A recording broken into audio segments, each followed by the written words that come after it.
নমস্কার বন্ধুরা, কেমন আছো সবাই? আজ আমি তোমাদের কাছে একটা বিশেষ গুরুত্বপূর্ণ বিষয় নিয়ে চলে এসেছি। কিছুদিন আগে তোমরা দেখিয়েছো আমি আমার ভিডিওতে আমার নিজস্ব ব্যক্তিগত অভিজ্ঞতা, আমার মেয়ের ভর্তির ক্ষেত্রে ইন্টারভিউয়ের সময় কী কী প্রশ্ন জিজ্ঞেস করেছিল সে বিষয়ে তোমাদের আমি একটা ভিডিও দিয়েছিলাম। আজ আমরা পেরেন্টসরা এই ভর্তি রিলেটেড যে পরীক্ষা দিয়েছিলাম, স্কুলে ইন্টারভিউয়ের সময় যে সমস্ত পরীক্ষা দিয়েছিলাম সেই সব বিষয় নিয়ে, সেই সব প্রশ্ন উত্তরের পর্ব নিয়ে তোমাদের কাছে চলে আসছি। কি এটা ইন্টারেস্টিং বিষয় নয় কি? তো আমি এই প্রশ্নোত্তরের পর্ব আরম্ভ করার আগে তোমাদের বলি যে এই প্রশ্নোত্তরগুলো আমার ছেলে মেয়ে দুজনের ক্ষেত্রেই আমাদের যা যা জিজ্ঞেস করেছিল বিভিন্ন স্কুলে, সেই পরিপ্রেক্ষিতেই কিন্তু একসাথে মার্চ করে এই প্রশ্নোত্তরগুলো আমি তোমাদের সামনে নিয়ে আসলাম। এটা সম্পূর্ণ কিন্তু আমাদের ব্যক্তিগত অভিজ্ঞতার ভিত্তিতে আমি এই প্রশ্নগুলো করেছি, যা আমাদের খালি কেবলমাত্র আমাদেরই জিজ্ঞেস করেছে সেই নিরিখে। তার আগে তোমাদের একটা বলে দিই যে আমার চ্যানেল যদি তোমাদের ভালো লেগে থাকে তাহলে প্লিজ সাবস্ক্রাইব করো। তোমাদের সাবস্ক্রিপশান পেয়ে আমার একটু মোটিভেট হয়, কোনো কাজ করার একটা মোটিভেশনও আসে। আর তার সাথে সাথে ভিডিও ভালো লাগলে লাইক আর শেয়ার করতেও কিন্তু ভুলো না। তাহলে চলো প্রশ্ন উত্তরের পর্ব আরম্ভ করি। ইন্টারভিউয়ের দিন স্বাভাবিকভাবে আমাদের প্রত্যেকের খুব ভয় থাকে, কি জানি কি প্রশ্ন করবে। বাচ্চাকে তো প্রশ্ন করবে সেটা নিয়ে তো চিন্তা থাকেই, আর একটা আমাদের কি প্রশ্ন করবে, পেরেন্টসদের যা প্রশ্ন করবে সেটা আমরা ঠিকঠাক উত্তর দিতে পারবো তো? কেননা আমাদের প্রশ্নের উত্তরের ওপরেও কিন্তু বাচ্চাদের ভর্তি অনেকটাও নির্ভর করে, তাই নয় কি? তো সেরকমই আমি এবার তোমাদের কিছু প্রথম প্রশ্ন দিয়ে আরম্ভ করছি, যেটা আমাকে প্রথম জিজ্ঞেস করেছিল। এখন প্রথম পর্বে আমি আমাকে যা ম্যাডামরা বা স্যারেরা যা কোয়েশ্চেন করেছিল বিভিন্ন স্কুলে, সেই সব বিষয়ে আজকে আলোচনা করছি। প্রথমে আমাকে জিজ্ঞেস করেছিল ইন্ট্রোডিউস ইয়োরসেলফ। ইন্ট্রোডিউস ইয়োরসেলফ বিষয়ে আমরা প্রত্যেকে জানি মোটামুটিভাবে যে আমাদের কি কি বলতে হয়। তাও তোমাদের সুবিধার্থে আমি আমার কয়েকটা পয়েন্ট আমি এখানে উল্লেখ করে দিচ্ছি। যেমন আমি সম্বোধন করলাম হ্যালো ম্যাডাম বা স্যার বলে, তারপরে তোমার নাম, তুমি কোথা থেকে বিলং করেছো, মানে তুমি কোথায় থাকতে আগে, তোমার এডুকেশনাল কোয়ালিফিকেশান কি, এখন তুমি কি করছো, তোমার বাড়িতে কে কে আছে, অবসর সময় তুমি কিভাবে কাটাও, সারা সংসারের কাজ করে বাচ্চাকে পড়িয়ে। তুমি আগে সেটা মেনশন করে দেবে তুমি একজন হাউসওয়াইফ। যদি তুমি হাউসওয়াইফ হয়ে থাকো তাহলে তুমি বললে যে আমি একজন হাউসওয়াইফ, আমি সংসারের সব কিছু করে বাচ্চাকে পড়ানোর পরে তোমার যে অবসর সময় থাকে সেই অবসর সময় তুমি কেমনভাবে কাটাতে পছন্দ করো, তোমার বিশেষ কিছু হবি থাকলে সেটাও মেনশন করো, বা তোমার নিজস্ব কোনো ইচ্ছে থাকলে সেটা তুমি করো, তোমার বিশেষ কিছু গুণ থাকলে সেটাও তুমি অবশ্যই উল্লেখ করো। আর তুমি যদি একজন ওয়ার্কিং ওম্যান হও তাহলে সাথে সাথে তুমি তোমার নাম, ঠিকানা, এডুকেশনাল কোয়ালিফিকেশান বলার সাথে সাথে তুমি একজন অ্যাজ আ ওয়ার্কিং ওম্যান তুমি কি করো, কোথায় চাকরি করো সেটাও যেমন মেনশন করলে, এই কাজটা করতে তোমার কেন ভালো লাগে সেটাও মেনশন করলে। আর হাউসওয়াইফ বা ওয়ার্কিং ওম্যান দুজনের ক্ষেত্রেই একই কথা, যে কাজের ফাঁকে ফাঁকে আমি আমি আমার পরিবারের সঙ্গে যথেষ্ট পরিমাণে পর্যাপ্ত সময় কাটাই, ছেলে মেয়েকে বা সন্তানদের উপরে যত্নশীল হই, তাদের পড়াশুনোর দিকে সমানভাবে যত্নশীল হই, তাদের পড়াশুনো দেখি, এবং তার সাথে সাথে আমার কিছু ব্যক্তিগতভাবেও আমি কিছু করতে পছন্দ করি। কি পছন্দ করো, কি তোমাদের হবি, ভালো লাগা, পছন্দ করার বিষয়, সেগুলো মেনশন করতে ভুলো না। শেষে তুমি এটা বলতে পারো যে তুমি এই এই জায়গায় এসে আজকে ইন্টারভিউ দিতে এসে খুব আনন্দ পেয়েছো এবং তোমার খুব ভালো লেগেছে, সমস্ত এই পরিবেশে এসে তোমার বেশ ভালো লেগেছে, এটা বলে থ্যাংক ইউ বলে তুমি তোমার ইন্ট্রোডাকশনটা শেষ করতে পারো। নেক্সট যে কোয়েশ্চেনটা আমাকে করা হয়েছিল, হ্যাঁ, who is teaching to your child at home, বাড়িতে তোমার বাচ্চাকে কে কে পড়ায়। এক্ষেত্রে কিন্তু একটা জিনিস মাথায় রেখো, ম্যাডামরা এটা জানতে চায় তোমাদের কাছে যে বাড়িতে তোমরা মানে পেরেন্টসদের গাইডেন্সে বাচ্চা পড়ছে, না তোমরা অন্য কারোকে বিশেষ করে কোনো প্রাইভেট টিউটারকে দিয়ে বাচ্চাকে পড়াচ্ছ, সেটা জানানোর জন্য। তো আমি এইটুকু তোমাদের বলতে পারি যে তোমরা চেষ্টা করো এটা না বলতে। যদি কারো বাচ্চা প্রাইভেট টিউটারের কাছে পড়েও থাকে তাহলে যদি তোমরা এটা না বলো তাহলে কিন্তু বেশি ভালো হয়। তুমি বলতে পারো যে না আমি নিজেই বাচ্চাকে পড়াশুনো করাই। যদি তুমি হাউসওয়াইফ হও তো তুমি তো বলতেই পারো যে আমি বাড়িতে থাকি, তো অনেকটা সময় আমি আমার বাচ্চার সঙ্গে থাকতে পারি, তার জন্য আমি তাকে যেমন লেখাপড়াও শেখাই, তারা নানা রকম গল্প বা স্টোরি টেলিংয়ের সাথে সাথে বা নানা রকম খেলার ছলেও তাকে নানা রকম মরালস ভ্যালুসগুলো শেখাই, পড়াশুনোও শেখাই। এগুলোর সাথে সাথে মানে তাকে নানা রকমের বিষয় অ্যাক্টিভিটির সঙ্গে যুক্তও করি। এইগুলো তুমি যেমন বলতে পারো, তেমনি যারা তোমরা যদি কেউ ওয়ার্কিং ওম্যান হও তাহলে তোমরা এটাও বলতে পারো যে না আমরা কাজ তো করি ঠিক কথাই, কিন্তু তার মধ্যেও সময় বার করে আমি আমার বাচ্চার প্রতি সমানভাবে পড়াশুনোর দিকে নজর দিই। এছাড়াও বাড়িতে যদি তোমাদের কোনো গ্র্যান্ড পেরেন্টস বা বড়রা কেউ থেকে থাকে, তো তারাও কিভাবে বাচ্চাদের লেখাপড়ার সঙ্গে যুক্ত থাকে তারা দেখে, তারা সমানভাবে বাচ্চাদের প্রতি যত্নশীল হয়, তাদের নানা রকমের আবৃত্তি শেখায়, গান শেখায়, সেগুলো দিয়েও তারা শিক্ষা সব দিক থেকেই হয়, খালি যে লেখাপড়া বা পুঁথিগত শিক্ষা তা তো নয়। এদের এদের এই গুরুজনদের কাছ থেকে যে আমরা শিক্ষাটা পাই গল্পের মধ্যে দিয়ে, গল্প বলার মধ্যে দিয়ে বা আরও অনেক বিষয় নিয়ে, সেটাও কিন্তু মেনশন করতে ভুলো না, তাহলে ম্যাডামদের বেশি ইমপ্রেশন ভালো হয়। যেমন আমি বলেছিলাম যে ম্যাডাম আমি যেহেতু আমি হাউসওয়াইফ, তো আমি বাড়িতে যতটা পারি সময় আমার বাচ্চার সঙ্গে কাটাই, তাকে পড়াশুনো শেখানোর সাথে সাথে বাকি যা তোমাদের বললাম সেইগুলো সব শেয়ার করি। এবং আমার হাজব্যান্ডও যখন অফিসের শেষে যখন বাড়ি এসে বাচ্চাদের সঙ্গে সময় কাটায় এবং অবসর সময় যেদিন ছুটি ছাটা থাকে তখনও সে বাচ্চাদের নিয়ে একটু পড়াতে বসার চেষ্টা করে।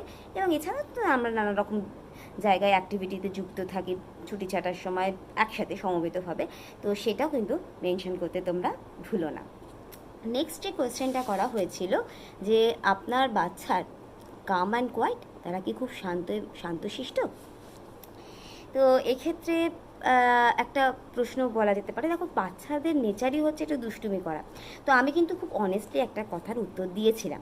আমি বলেছিলাম যে ম্যাডাম এটা ঠিক কথাই যে আমার বাচ্চা খুব ওবিডিয়েন্ট, অন্যান্য সমস্ত সাধারণত সে শান্ত এবং চুপচাপ বটে, এটা অবশ্যই এটা অবিডিয়েন্ট তো বটে, এবং সে কথা শোনে, কথা বললে সেটা শোনে, শান্ত এবং চুপচাপও বটে। বিশেষত যখন সে তার পছন্দের কাজ নিয়ে ব্যস্ত থাকে তখন সে মোটামুটি ঠিকঠাকই থাকে। কিন্তু যখন বাচ্চাদের নেচার কী হয়, তা এখানে অনেস্টলি উত্তর দিচ্ছি একটু চঞ্চল অবশ্যই। কেন না সে যখন কোনো বাচ্চাদের সঙ্গে খেলাধুলো করে বা তার পছন্দ নয় এমন কোনো বিষয়ের সঙ্গে ইনভলভ হয় বা কোনো একটা অন্য পরিবেশে যায়, তখন শিশুসুলভ একটু আচরণের মধ্যে তার একটু পরিবর্তন আমি লক্ষ্য করে থাকি। তো মানে ভালোটাও বললাম, তার সাথে যে বাচ্চাদের মধ্যে চঞ্চলতাটা স্বাভাবিক সেটাও একটু মেনশন করে দিলে ভালো হয়। আচ্ছা, এবার বাচ্চারা কি করতে পছন্দ করে এই কোশ্চেনটাও করা হয়েছিল। আমি দেখে বলছি, প্লিজ কিছু মনে করো না, কারণ আমি পয়েন্টগুলো সব ভুলে যাবো আর উত্তরগুলো আমি এটা সাজিয়ে নিয়েছি, তো সেটা বলছি ঠিকঠাক করে, তাই আমি একটু দেখে তোমাদের কাছে পয়েন্টগুলো বলার চেষ্টা করছি। হ্যাঁ, কী কী করতে পছন্দ করে তোমাদের বাচ্চারা, যা যা জিনিস বিষয় করতে পছন্দ করে সেগুলো অবশ্যই বলতে ভুলো না। যেমন আমি বলেছিলাম আমার বাচ্চা খেলাধুলো, আঁকা, নাচ, গান এগুলোর বিষয়ে বেশি আগ্রহী, এগুলো পছন্দ করে। এছাড়া তার শখের বেশ কিছু শখের কথাও তুমি বলতে পারো, সে কী মানে তার হবি কী। অনেক বাচ্চার অনেক রকম হবি থাকে, তো তুমি সেই সব বিষয় নিয়েও, তোমার বাচ্চা যদি কোনো হবি থাকে, তার কোনো বিশেষ কিছু ভালো লাগার বিষয় থাকে, তো সেইগুলো তোমরা মেনশন করতে কিন্তু ভুলো না। নেক্সট, আচ্ছা, এবার জিজ্ঞেস করেছিল যে তোমার বাচ্চার একটা ভালো গুণ আর খারাপ গুণ বলো।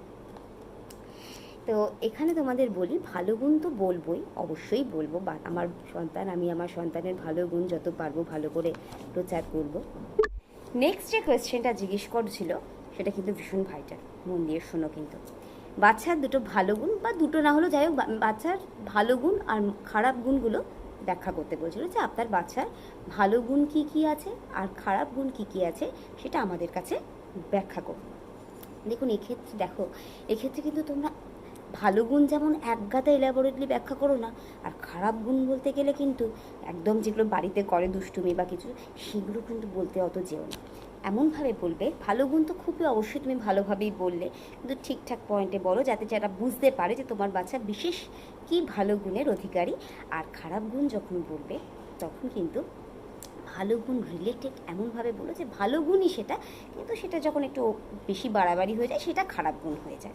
যেমন আমি তোমাদের উদাহরণ হিসেবে বলছি, দেখো যে তুমি যেমন বললে যে আমার বাচ্চা তো অবিডিয়েন্ট তো অবশ্যই, সেটা তো বললেই। তার সঙ্গে সঙ্গে বললে যে আমার বাচ্চা কিন্তু খুব ফিজিক্যাল অ্যাক্টিভিটিস করতে খুব পছন্দ করে, যেমন পিটি করতে, সাইক্লিং করতে, ফুটবল করতে, এগুলো করতে খুব ভালোবাসে। এছাড়াও ধরো কিছু ছবি আঁকা, ভালো কিছু গুণ মধ্যে হ্যাঁ আমার যেটা বাচ্চার করে থাকতো সেটা ছবি আঁকাটা, সরি কিছু মনে করো না। তো আমি যেমন বলেছিলাম যে আমার নানা রকম ফিজিক্যাল অ্যাক্টিভিটিসের সাথে সাথে আমি এটাও বলেছিলাম যে ও কিন্তু হচ্ছে প্রচণ্ড ইমোশনাল, বা খুব ভালোবাসে সব লোকজন। ইমোশনাল বলতে প্রচণ্ড বলিনি, প্রথমে বলেছিলাম সে খুব ইমোশনাল, যেমন সে বাচ্চা লোকজন খুব ভালোবাসে, বাড়িতে লোকজন এলে তাদের সঙ্গে মিশে যেতে পারে, খুব খুব মিশুকে প্রকৃতির ছেলে, সব একসঙ্গে হই হই করে থাকতে ভালোবাসে। এটা তার একটা ভালো গুণ, দুটো ভালো গুণের মধ্যে পড়ে। আর এছাড়াও আর একটা জিনিস আমরা যেটা বলেছিলাম, যেটা আমার মনে হয় অনেক বাচ্চার মধ্যে এই জিনিসটা আছে, সে বিশেষ কিছু গুণ। যেমন আমার বাচ্চা, তোমরা মনে হয় ভিডিওতে আমার এই যে কটা ভিডিও আমি আপলোড করেছি তার মধ্যে দেখেছো যে গাড়ির প্রতি ওটা ভীষণ রকম ফ্যাসিনেশন আছে। তো সেরকমই ও যে কোনো গাড়ি লোগো দেখে বলে দেয় সেই গাড়িটা কোন গাড়ি, কোন কোম্পানির গাড়ি। তো আমরা সেটা মেনশন করেছিলাম, এবং বিশ্বাস করো আমরা 3-4টে যে সমস্ত পরীক্ষা মানে স্কুলে পরীক্ষা দিতে গেছিলাম, তো সেই সমস্ত স্কুলে যখন জিজ্ঞেস করেছিল এই একই প্রশ্ন জিজ্ঞেস করেছিল কিন্তু। তো আমরা সেখানে এই গুণগুলো মানে সে তার ফিজিক্যাল অ্যাক্টিভিটিস এবং পোলাইটনেসের সাথে সাথে আমরা একটা বিশেষ গুণের কথা, এই বিশেষ গুণটার কথা উল্লেখ করেছিলাম গাড়ি রিলেটেড। তো তারা ভাবছিল যে বাচ্চারা বুঝি, ম্যাডাম প্রথমে ভেবেছিল যে বাচ্চা হয়তো গাড়ি ভালোবাসে, তখন ম্যাডাম এটাও ও আচ্ছা সে ও গাড়ি, আপনি বাচ্চাটা গাড়ি ভালোবাসে খেলতে। তখন আমরা বললাম না ম্যাডাম, এটা গাড়ি খালি ভালোবাসে না, যে কোনো গাড়ির লোগো দেখে সেমন বলে যেতে পারে। যেমন এই মুহূর্তে যখন স্কুলে ঢুকছে, তো স্কুলের বাইরে দাঁড়িয়ে যে কটা গাড়ি আছে সেই সমস্ত গাড়ির লোগো দেখে ও পটপট বলে দিয়েছিল যে এইগুলো কোন গাড়ির লোগো, এগুলো সবও বলে দিতে পেরেছে। তো সেটা শুনে ওরা খুব আনন্দ পেয়েছিল যে ও ভেরি গুড। তো এরকম টাইপেরই তোমাদের বাচ্চারও বেশ কিছু ভালো ভালো গুণ আছে, যেগুলো তোমরা কিন্তু মেনশন করে দিলে ম্যাডামদের ভালো লাগবে। খারাপ গুণের মধ্যে যেগুলো আমি বলেছিলাম সেটা কিন্তু ভালো গুণ রিলেটেড, মানে এমনভাবে বলেছিলাম যে ভালো গুণই, কিন্তু সেটা যেহেতু একটু বেশি বাড়াবাড়ি হয়ে যায় তখন সেটা খারাপ গুণ হয়ে যায়। যেমন ওভার ইমোশনাল, আমি বলে দিচ্ছি তোমাদের।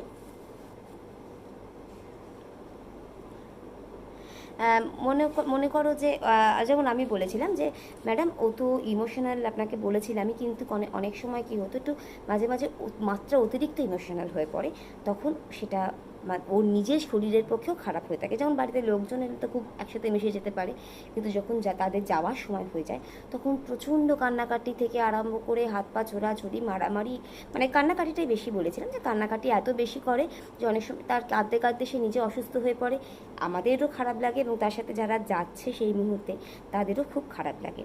তো এটাই ওর বড্ড বেশি ওভার ইমোশনাল, মানে বড্ড বেশি অতিরিক্ত ইমোশনাল তার, এটা একটা বাজে স্বভাবের মধ্যে পড়ে। তার সঙ্গে আমাকে জিজ্ঞাসা করে স্বভাব হবে না, বাজে একটা তোমার হ্যাবিটের মধ্যে পড়ে। এছাড়া এর সাথে আমাকে আর একটা জিনিসও জিজ্ঞেস করছিল, টুক করে একটা প্রশ্ন করেছিল, কার্টুন দেখে নাকি?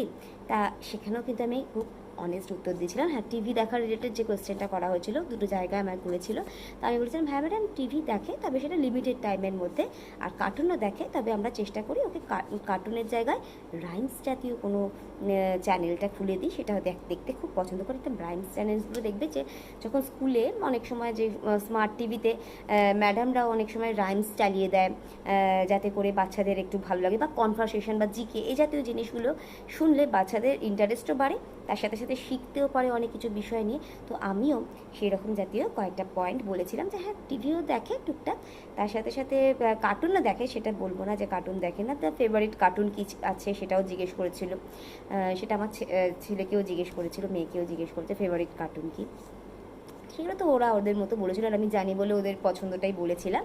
আর তার সাথে সাথে কিন্তু এইগুলো যদি একটু বলো যে হ্যাঁ দেখে, তবে খুব বেশি না, কিন্তু তার সাথে সাথে ওই টিভিতে যে সমস্ত রাইমস জাতীয় জিনিস থাকে, ছড়া বা রাইমস বা এবং জিকে জাতীয় কোয়েশ্চেন, কনভারসেশন জাতীয় কোয়েশ্চেন, বাচ্চাদের চ্যানেলগুলো আমরা দেখাই বা ও দেখতে সেটা পছন্দ করে। তাহলে বন্ধুরা, আজকে আমাকে যা যা প্রশ্ন করেছিল সেগুলো মোটামুটি এই প্রশ্নগুলোই আমাকে করেছিল, সেই জাতীয় সমস্ত প্রশ্ন নিয়ে তোমাদের কাছে আমি একটা প্রশ্ন উত্তরের পর্ব নিয়ে হাজির হলাম। আর আজকে এই পর্যন্তই থাকছে।